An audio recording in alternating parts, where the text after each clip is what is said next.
Mobile, Alabama. Right-of-way bond.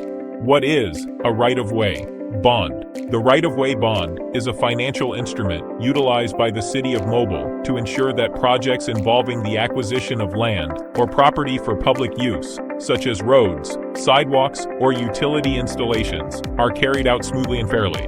It serves as a form of guarantee to property owners that they will be compensated appropriately for the use of their land.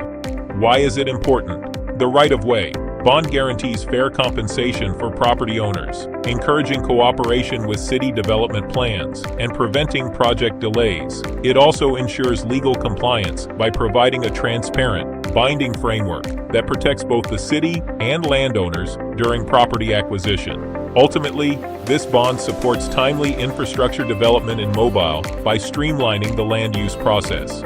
How does it work?